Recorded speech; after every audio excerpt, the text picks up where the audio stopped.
Good morning, Flagler County, and welcome to Veterans on Point, a WNZF radio show developed in mind for our county's beloved and respected veterans population and all of our patriotic Americans listening via internet or podcast. I'm your host, David Lyden, the Flagler County Veterans Services Officer, and naturally I'm here with my friend and colleague at the office, Eric Flores. Good morning, Eric. Good morning, Dave, and good morning to all our listeners out there. And as always, I hope that everybody's doing well health-wise and enjoying this hot weather that we have lately here. But it's good. I like it. I love it. Welcome, Florida. Welcome to Florida. If you live in Flagler County, you are lucky enough. And Eric and I are your Flagler County Veterans Services Officers. We're at 1769 East Moody Boulevard in Bunnell. Phone number is 386-313-4014. We're there to help veterans with their VA claims and other VA information, whether it's for health care, burial, education, and much more, including we help with sometimes with military retirement, help with your paperwork, and also there for spouses and other family members. So if you need some help, let us know. Make sure, please, give us a call. Set up an appointment, 386-313-4014. So this week, no Star Spangled Banner again at the end of the show, and the reason is we're going to transition a little bit. At the request of a 95-year-old Palm Coast resident, Fred Pellman, who contacted WNZF, he has asked that in recognition of upcoming D-Day, June 6th, that the network or the station play some World War II era music. So this week we're going to conclude our show with one of the most popular songs of World War II, and that's White Cliffs of Dover, performed by Vera Lynn, known as the Force's Sweetheart. The song's hopeful lyrics and Lynn's heartfelt delivery resonated deeply with both soldiers and civilians, making it an enduring anthem of the era. So stick around for that at the conclusion of the program. And our legal loyal listeners, of course, Billy Jones and his wife, Jo. Good morning, guys. Hope you guys doing well. Still leading the pack with Master Indeed. Chief Dan and his wife, Kay. Good morning, shipmates. We're going to have to check on them. Yes. And, of course, our Marine pal, Jeff Kingdon, out there, and a periodic guest host. Talking Tom Pikarski, who you've seen on the program, and Charlie Hanger. Charlie Hanger's been on the program, too. I think Tom is heading to D.C., if I'm not mistaken. I think he's going to D.C. He was trying to get an invitation to the White House. I'm not sure how that worked out. We got Valerie and her husband, who are listeners, and Valerie, I need you guys to contact me when you can, if you're out there listening. We've got Dennis and Sharon and Bill and Shane and Norman and Howard and his wife Valerie and William and Holly and Keith and Jim and Stephen, James, the male maid. We got some other Jameses, lots of Jameses, David and Mrs. Martin.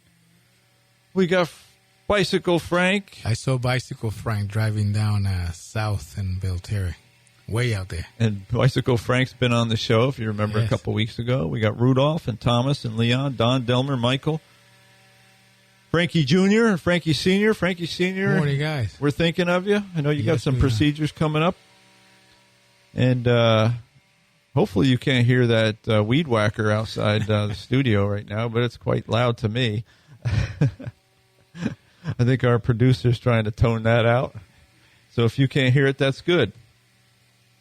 All right, let's also mention our, the Palm Coast Observer, our local news source, who is kind enough, if you will, to submit a Veteran of the Week. It could be your neighbor, it could be your husband, friend, colleague, spouse, son, daughter. If you'd like to have them profiled in the paper as a Veteran of the Week, get a hold of Brent Warnoff. His email is Brent, Brent, at observerlocalnews.com. And if you need that spelled out for you, give us a call, 386-313-4014, and we'll get you that information. All right, so don't want to forget to mention Massage by Natalie, who is and company who sponsor the podcast for WNZF. Their number is 386-227-7499. They're at 4871 Palm Coast Parkway, Northwest, Suite number 1. If you have those achy, breaky muscles and joints, give it a try. Why not? Absolutely. Buy a gift certificate for a loved one. Yes. If you wake up like me every morning, give it a try. All right, and so as you know, for the last, I think we got 12 down already. We've been profiling presidents, and this is the 13th week, so this is the 13th president of the United States. And this week is Millard Fillmore, who served, his dates of birth were January 7, 1800 to March 8, 1874. He served as president from 1850 to 1853. He was the last president to be a member of the Whig Party and the last to be neither a Democrat nor a Republican. While residing in the White House, he made a peculiar discovery in the attic, a tattered copy of Anne Radcliffe's The Big Mysteries of Udolpho. It sparked an unlikely legacy. Fillmore had long cherished books as his ladder out of poverty. This find, coupled with his quirky habit of memorizing dictionary definitions to polish his rural accent, fueled his resolve to establish the first permanent White House library, a quiet but enduring mark on the presidency. Born in 1800 in Cayuga County, New York, Fillmore had only 6 months of formal schooling. As a teenager, he'd recite dictionary entries aloud while apprenticing as a clothier, earning bemused glances from peers. This obsession with words transformed him into a lawyer, an orator, but even as president, aides caught him muttering synonyms during meetings. His love for knowledge wasn't just personal. He believed the president needed diverse texts to govern wisely. The White House, however, lacked a proper library, a gap that stung Fillmore's bookish soul. Inspired by the Gothic novel's discovery, he secured $2,000 from Congress to convert a second-floor room. By late 1851, over 1,000 volumes, classics, legal tomes, and novels lined the shelves, curated with his wife, Abigail, a former teacher. Fillmore's witty marginalia, like truth is stranger than this tale, scrawled in one book, hinted a humor rarely seen in his staid public image. The library wasn't Fillmore's only forward-thinking act. In 1851, he installed the White House's first permanent bathtub, a cast-iron marvel fed by a wood-fired heater. Having experienced piped water in Buffalo, he saw indoor plumbing as progress, despite critics mocking it as extravagant. His fastidious nature drove this practical innovation, much like his intellectual passion-shaped library. Imagine thinking that indoor plumbing was extravagant. I know. It's the time, I guess. Less known, Fillmore's curiosity about Asia led him to dispatch Commodore Matthew Perry to open Japan to trade in 1852, a bold move that set the stage for the 1854 Treaty of Kanagawa. He devoured explorers' accounts, fascinated by Japan's isolation, though Perry often overshadows his role. Years later, after Abigail's death, Fillmore revealed a softer side, proposing to his second wife, Carol McIntosh, with a heartfelt poem mused on shared twilight years. These glimpses of a dictionary-obsessed autodidact, a hygiene pioneer, a diplomatic visionary, and a romantic paint a man more complex than his tepid presidency suggests. The library, though, remains his most tangible legacy, a testament to his belief that even in a divided nation, knowledge could inspire unity. Today, its shelves still stand, a quiet tribute to a president who found solace in words. And here's a Millard Fillmore quote of the week. May God save the country, for it is evident that the people will not. Sometimes... It's very true. Very true. Very true. Unfortunately. So that was Millard Fillmore, his quote in 1859. You know, and you can point out, how divided, I guess, was the country back then. Which still up to date. Still going on. Still working on that. Maybe different looks of it, but still going on. Unfortunately. So, all right, let's let everybody know that drivers, the DAV Chapter 86 is seeking volunteer drivers to take veterans from their homes to their VA appointments. That can be either a healthcare appointment in the clinic or veterans hospital. It could be a community care network appointment, or it could be a compensation and pension exam appointment related to a VA claim. So give the DAV a call at 386-439-2122. And I gave out that number a couple times this week. And don't need to use your own vehicle if you do volunteer. The DAV does have VA vehicles for that cause. They're trying to get another vehicle, so they'll have 4, and because the need has been growing, and people are reaching out to the DAV to use that service. I believe it's been very well used. Very well used. You do need to be vetted by the VA. You have to be insurable, of course, and you have to have a simple physical conducted by the VA. All right, so meetings and events. Of course, the big one coming up tomorrow is the Memorial Day ceremony in front of the Government Services Building at 10 o'clock in the morning. And there will be a ceremony in Palm Coast at 8 o'clock at Heroes Park. But as the County Veterans Services officers, we're going to mention the one at 10 o'clock, which is being the guest speaker is Captain Mark Schreiber, United States Navy.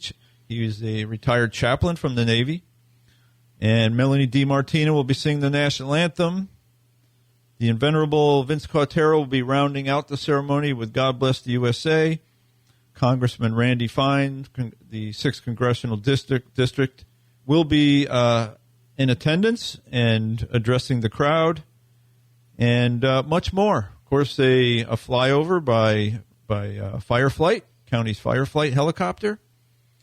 And so come out, and we will be reading the names of the veterans that we're aware of in Flagler County who passed away since last Memorial Day. So if you do have a loved one who's passed away and you want to come out and hear their name mentioned with the ringing of the bell, we will be recognizing them. Eric, you wanted to say something? Yeah, make sure you put that date in the calendar. And BFW having their own barbecue picnic after our ceremony, sponsored by BFW Post 8696 and the American Legion Post 115. So that's at 11:30 a.m. And they're having a barbecue, music, and a lot of things. So right after a ceremony, you can go there and get some barbecue. There you go. Go sit and talk with some fellow veterans. Right. And also, I know we talk about Talking Tom. He wanted me to put some information out. He said that the BFW riders visited the veteran in Tuscan Garden last Saturday, the 17th of May, and they did present their veteran with a Quill of Valor. And then they're going to do another visit on Saturday, the 21st of June, at 10 a.m. They will be visiting Brookdale home. That's an assisted living facility, and they're going to present another Quill of Valor. So, good job. Good job, riders. Yes, they're doing a good job. Okay. You have some other... Yeah, we have an event that was canceled, I believe. That's right. The June 14th, there was an event out at the 2K Ranch, which unfortunately, due to family health concerns and Kathy Heider taking care of family, had to cancel that event. So if you heard us talk about that in the past, make sure you scratch it off the calendar. Scratch it off and stay tuned. And Maybe stay tuned. she get another date.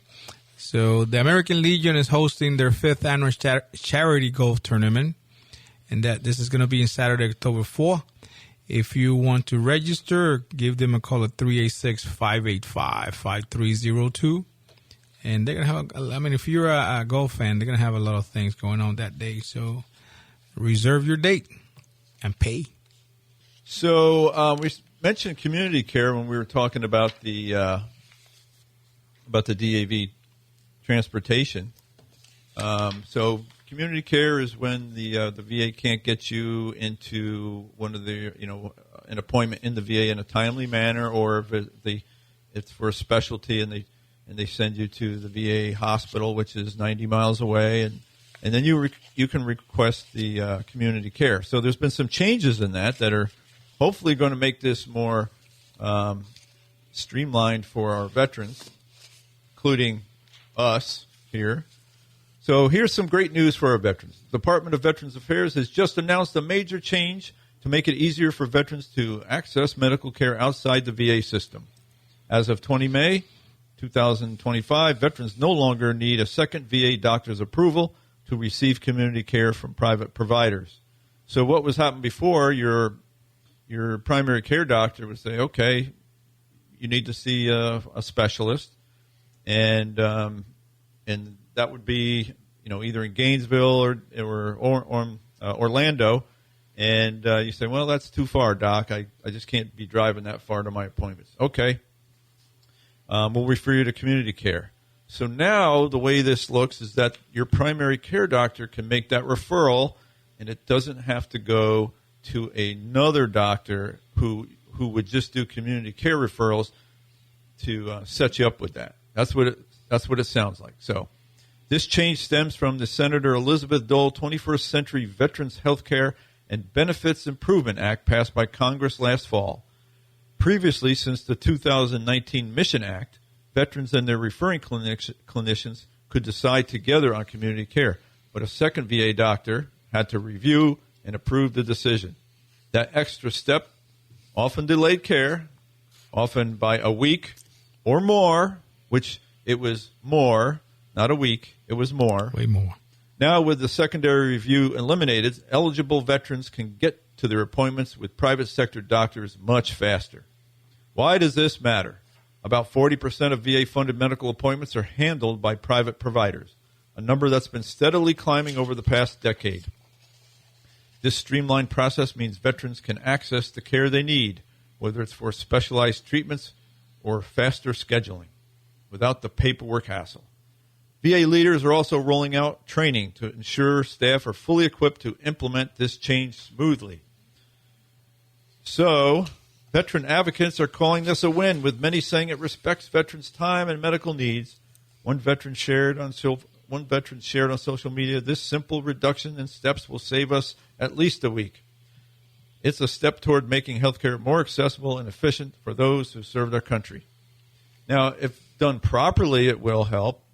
So I'm just going to let our veterans know that sometimes you have to stand your ground because that doesn't mean because the Congress made the VA or passed the law and told the VA they had to do this. Sometimes the people that implement it drag their feet. So you have to stick up for yourself and let them know I'm entitled to community care. And it shouldn't, and so, like I said, just stand your ground. And it should take having that extra step in the middle. Your primary care doctor should be able to just easily. Now, what I'm afraid of, Eric, is that the primary care doctors are going to get pressure on them to not try to do the referrals. I believe so. That's what we spoke about it. Probably they get some pressure from above there. Right. And we'll see. Some of the doctors. They're good. They're not afraid of the VA bureaucrats. Some of the doctors are afraid of the VA bureaucrats, so they may be the ones that try to stand in the way.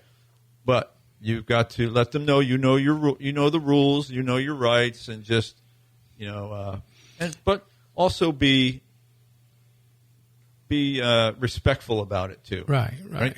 Be respectful, but stand your ground. You don't need to argue, fight. Not at all. I'd rather you contact Eric or me. Yes. If you're a Flagler County veteran, contact Eric or myself, and we will help you reach the right people to make sure that it's done properly on your behalf. Yeah, we have way to communicate with everybody, so let us know, if you're going through some issues, but be patient, I mean, you can, if you're down at the clinic and you get a no answer, you can always seek out the patient rep at the clinic. There's one in Daytona. I don't know if there's a resident one at they don't have one in St. Augustine, but there's a list of about 15 of them if you look on the VA website who are patient advocates or representatives for the St. Augustine and Gainesville area. Right. Let's talk about another thing that came up recently. This one's about VA mortgages. All right, and I know that I've had a few calls about this in the past few weeks. All right, so the Veterans Affairs Servicing Purchase Program, or VASP, was launched in May 2024. It aimed to assist veterans facing foreclosure by purchasing defaulted VA loans from private servicers and modifying them to offer a fixed 2.5% interest rate, enabling affordable payments.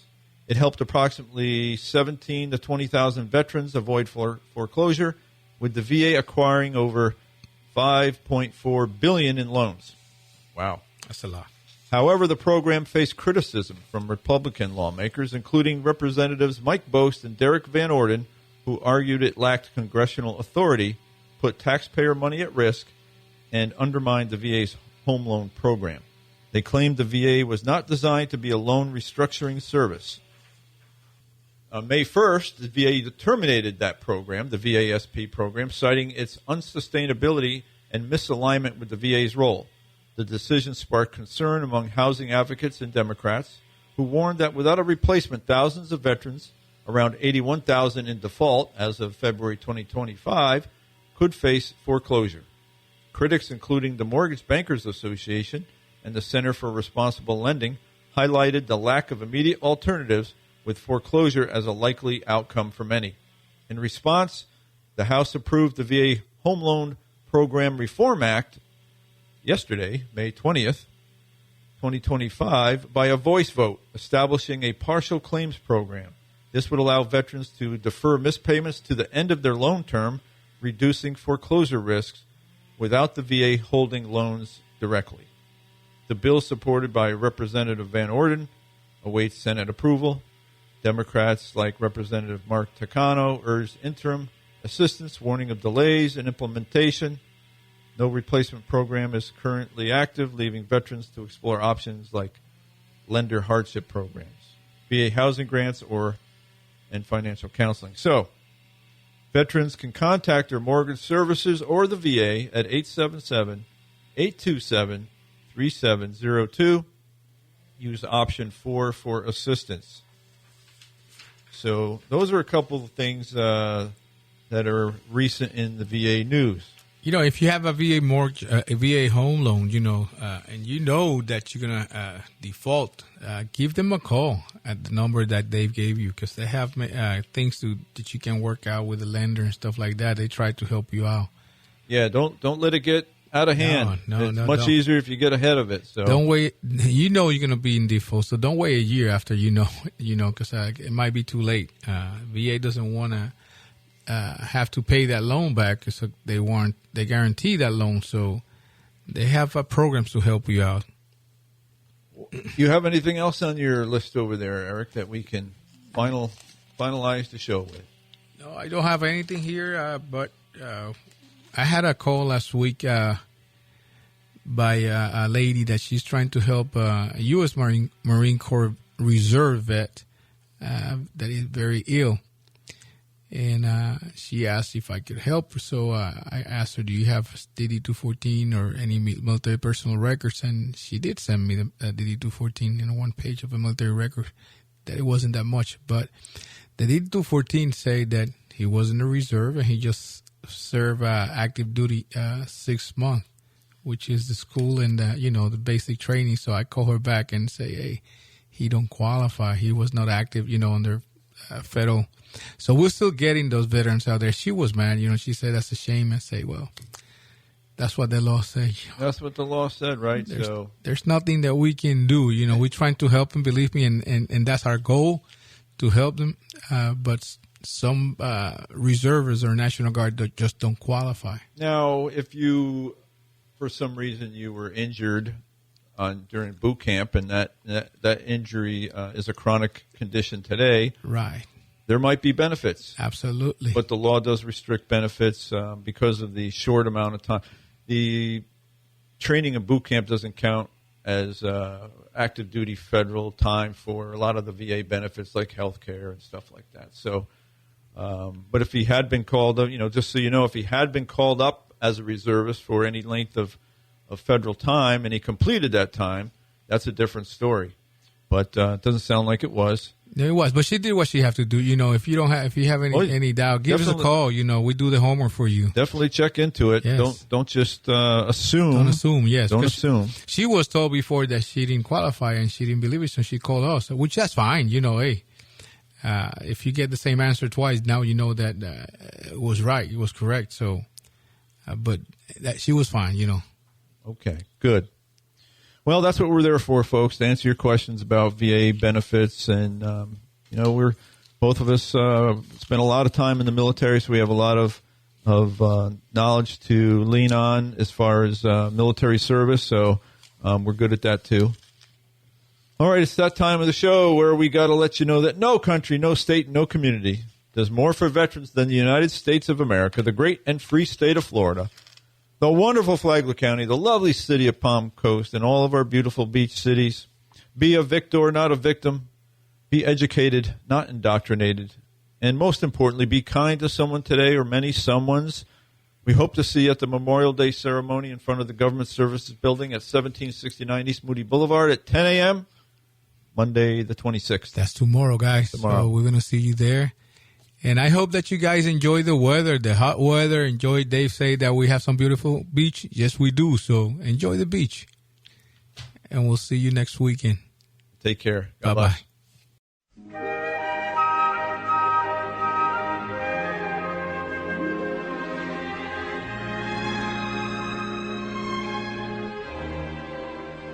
There'll be bluebirds over the white cliffs of Dover. Tomorrow, just you wait and see. There'll be love and laughter and peace ever after. Tomorrow,